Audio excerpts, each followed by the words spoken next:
ಚಿಕ್ಕ ಹುಡುಗ ಇರ್ಬೇಕಾದ್ರೆ ಭತ್ತ ಕೊಯ್ಬೇಕಂತಂದ್ರೆ ಸುಮಾರು ಜನ ಬೇಕಾಗಿತ್ತು. ಅವ್ರನ್ನೆಲ್ಲ ಹೋಗಿ ಮುಂದೆ ದಿವಸನೇ ನಾವ್ ಹೇಳಿ ಅವ್ರನ್ನ ಕರೆದು ಕೂಲಿ ತಗೊಂಬಂದು ಅವ್ರನ್ನ ಕರ್ಕೊಂಬಂದಾಗ ಅವ್ರು ಕಟ್ ಮಾಡೋದಕ್ಕೆ ಒಂದ್ ದಿವಸ, ಅದನ್ನ ಕಳಕ್ ಸಾಗಿಸಿ ಅದ್ಲಿ ಡ್ರೈ ಮಾಡಿ ಮತ್ತೆ ಎಲ್ಲ ಅದನ್ನ ನೆಲ್ ಮಾಡಿ ಮನೆಗೆ ತಗೊಂಡು ಹೋಗೋಷ್ಟೊತ್ತಿಗೆ 1 ವಾರ ಆಗ್ತಿತ್ತು. ಈಗ ಆಗಿಲ್ಲ. ಫಸ್ಟ್ ಕಟ್ ಮಾಡೋದು ಜಸ್ಟ್ ಒಂದು 1 ಅವರ್ ನೋಡಿ, ನಮ್ದು ಹಾಫ್ ಏಕರ್ ಇದೆ, 50 ಮಿನಿಟ್ಸ್ ಅಲ್ಲಿ ಕಂಪ್ಲೀಟ್ ಆಯ್ತು. 50 ಮಿನಿಟ್ಸ್ ಅಲ್ಲಿ ಕಂಪ್ಲೀಟ್ ಆಗ್ಬೇಕಾದ್ರೆ ಅವ್ರಿಗೆ 2600 ಆಯ್ತು. 50 ಮಿನಿಟ್ಸ್ ಅಲ್ಲಿ ಕಂಪ್ಲೀಟ್ ಆಗಿ ಮನೆಗೆ ನೆಲ್ಲು ಬಂದ್ಬಿಡುತ್ತೆ.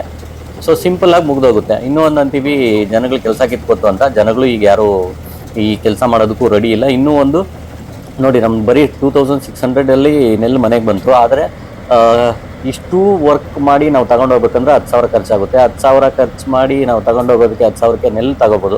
ಬೆಳೆ ಬೆಳೆಯೋದಕ್ಕೆ ಎಷ್ಟು ಖರ್ಚಾಗಿರುತ್ತೆ ಅದಲ್ಲದೆ, ಅದಲ್ಲದೆ ಕಟ್ ಮಾಡಿ ನೆಲ್ಲು ಮಾಡೋದಕ್ಕೆ 10,000 ಆಗ್ಬಿಟ್ರೆ ತುಂಬಾನೇ ಇದಾಗುತ್ತೆ. ಸೊ ಇದು ಮೆಷಿನಲ್ಲಿ ನಮಗೆ ಲಾಭನೂ ಇದೆ. ಇನ್ನೂ ಒಂದೇನಪ್ಪ ಅಂತಂದ್ರೆ ಹುಲ್ಲು ಸ್ವಲ್ಪ ಹಾಳಾಗುತ್ತೆ ಇದರಲ್ಲಿ. ದನಗಳಿಗೆ ಹುಲ್ಲು ಯೂಸ್ ಆಗ್ತಿತ್ತು ನೋಡಿ, ಇದರಲ್ಲಿ ಬರುವಂಥ ಹುಲ್ಲು ದನಗಳಿಗೆ ಅಷ್ಟೊಂದು ಯೂಸ್ ಆಗಲ್ಲ.